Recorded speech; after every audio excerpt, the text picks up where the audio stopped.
Okay, so welcome back to our periodic review on Palantir stock. It has been actually a few days since we last did this one, and the reason why I'm remaking it, I wasn't going to remake it before, but due to a few things that went wrong in the YouTube algorithm, obviously they're resolved now, but due to a few things which messed us up, the video didn't get many views at all, and therefore didn't get much exposure. I thought I could remake this video better, and of course, provide this information to more people. So if you are one of the new people to the channel, if you are seeing us for the first time, please do subscribe. We're trying to get to that 1,000 subscriber milestone. Let's get to 800 plus by tomorrow. That would be absolutely lovely if we could do that by tomorrow morning. And again, on top of that, we now have a Discord server, so feel free to come to talk to us about stocks over on Discord. We can't wait to see you. It's a very friendly community full of people interested in the same investments as you. So come and join us over there. You'll love it. Right, so we're going to have a quick look at the past week or so, and then obviously we're going to have a quick, forecast on whether this may or may not be a good buy for the next week or so. So first things first, we're going to look out to 5-day. 5-day has seen quite decent gains actually since about the 23rd of November, which is good to see. The stock has been on quite the progressive path upwards, seeing lows in the week of $18.15, going up to highs of $23.13. Looking out to the 1 month and even to the 6 month period, we are seeing that these are all-time highs for the stock, and when we look out to the 6 month growth period, it looks like we are up about 131%. So obviously huge results there from the company, great things to see, absolutely.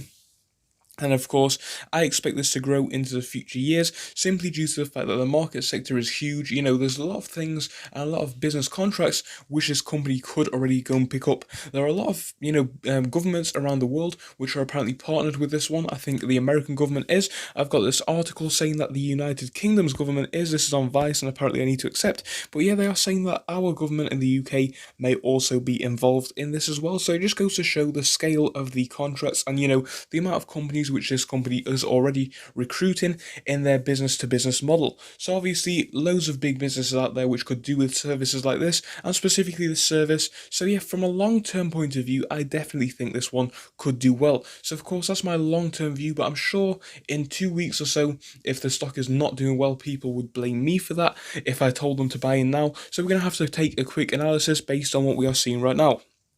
So simply put, I'm going to say tread carefully with this one because yes, there is still a lot of time for huge growth, but it's one of those ones where it's gone up extremely quickly and not really for any reason. I mean, I think that we did actually have positive earnings results, which was a good thing to see. They were quite positive indeed, and I think that has driven the share price to new highs. But I'm thinking that at some point soon, this is probably going to level out. Not necessarily a bad thing, but obviously it depends on which angle you are going for, in my opinion. If you are going for the long term, couple of years, then yes, you should probably buy it and hold it. Perhaps wait for an even more discounted price in a month or so.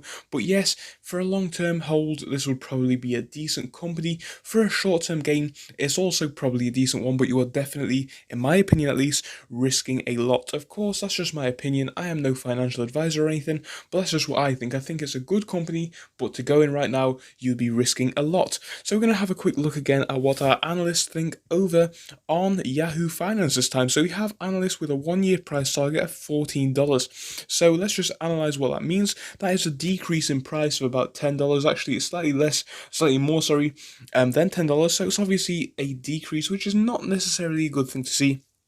However, it's important to know analysts have been wrong in the past. I can think of so many stocks where analysts have had to, alter their buy rating multiple times.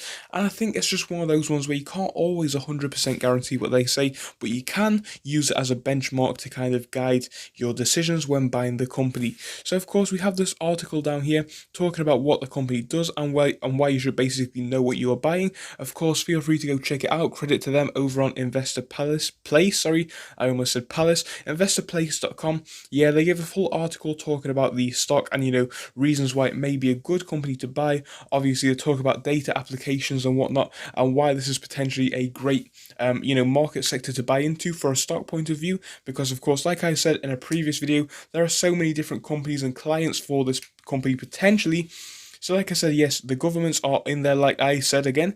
And once again, if they can just strengthen their contracts, think about all the companies which they could potentially recruit with this one, because of course it takes a lot of the paperwork out of the company's hands, as they do not have to manage their own data. This company can analyze data for them, and I think for that point of view alone, it's probably going to be one of those which is going to speed up a lot of businesses and therefore save them time, so the money that they spend will probably be worth it. That's just my opinion for the long term. For the short term, would I buy? I would not buy yet. I would definitely consider it, but I would not go in yet. I would keep my eye on it and see if it dips. Perhaps if it dips, then we'll make another update video. We'll be updating this one in 2 weeks anyway, so feel free to come and join us for that episode again. But yeah, at the time being, I would say it's definitely one of those tread careful areas. If it goes down, perhaps it may be a good time to buy, but wait for it to level out before you do go in, of course, in my opinion. But yeah, if you are trying to catch a short, huge ride, and you can potentially deal with some huge losses as well once the stock does possibly go down, then yes, it could be a good risky bet for yourself. So I hope you did enjoy the video. If you did, please do leave a like and subscribe. I will see you in the next episode. Thank you so much for your time. Goodbye. See you there.